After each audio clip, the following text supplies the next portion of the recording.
విశ్వాసమునకు కలిగే పరీక్షలో నువ్వు చింతించకు, నువ్వు కృంగిపోకు, నువ్వు అనుమానించకు, నువ్వు దేవుణ్ణి అవమానించకు, నువ్వు దేవుణ్ణి ప్రశ్నించకు, క్వశ్చన్ మార్క్ పెట్టకు, దేవునికి లిమిట్ పెట్టకు.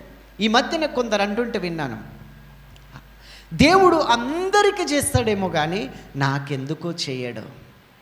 దేవుడు అందరి ప్రార్థన వింటాడేమో కానీ ఎందుకో దేవుడు నా ప్రార్థన వినడు. ఎప్పుడు నేను ఇప్పటి వరకు దేవుణ్ణి ఏం అడగలేదు, ఒకే ఒక్క విషయం దేవుణ్ణి అడుగుతున్నా, కానీ ఎందుకో దేవుడు నా ప్రార్థన వినట్లేదు.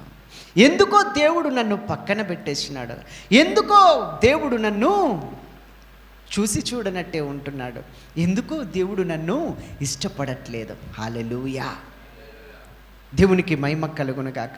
ఎందుకో ఎందుకో ఎందుకో కాదు, అసలు దేవుడు ఉన్నాడా, ఉంటే నాకే ఎందుకు ఈ శ్రమ? అనుమానించకు, అవమానించకు, సందేహించకు. విశ్వాస సంబంధమైన పోరాటం ఇది. అందుకే పౌలు అంటాడు, మంచి పోరాటం పోరాడిన, నా పరుగును తుదముట్టించిన, నా విశ్వాసాన్ని కాపాడుకున్నా. హల్లెలూయా, హల్లెలూయా, దేవునికి మహిమ కలుగునుగాక. అన్ని మంచుకున్నప్పుడు చర్చికి వచ్చి, అన్ని బాగున్నప్పుడు ప్రార్థన చేసుకొని, అన్ని బాగున్నప్పుడు ఓకే. కొంచెం చిన్న శ్రమ రాగానే దేవుడు నాకేం చేసినాడు, దేవుడు నాకెందుకు ఇట్లా చేసినాడు, దేవుడు నా ప్రార్థన ఎందుకు వినలేదు, దేవునికి తెలియదా నా పరిస్థితి, దేవునికి తెలియదా నా స్థితి? హలో, ఏ స్థితిలోనైనా ఏ పరిస్థితిలోనైనా నీ స్థితి మాత్రమే నీ స్తుతి మాత్రమే నీ స్థితిని మార్చగలదా? యెహోవా ఇచ్చెను, యెహోవా తీసుకొనును, యెహోవా నామమునకు స్తుతి కలుగునుగాక అన్నాడు అన్ని కోల్పోయిన యోబు.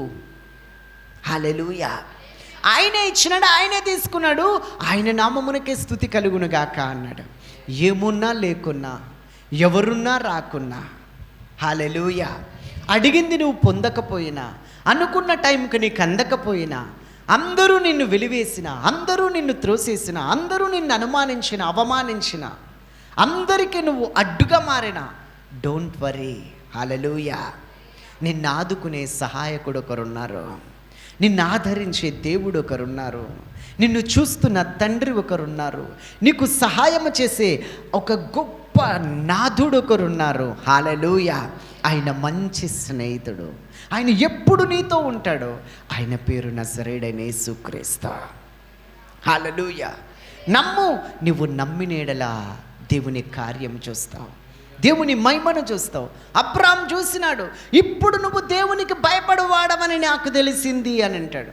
హృదయ రహస్యములు ఎరిగిన దేవుడు, ఇప్పుడు నువ్వు దేవునికి భయపడవాడవని తెలిసింది అని అంటాడు. హల్లెలూయా, హల్లెలూయా.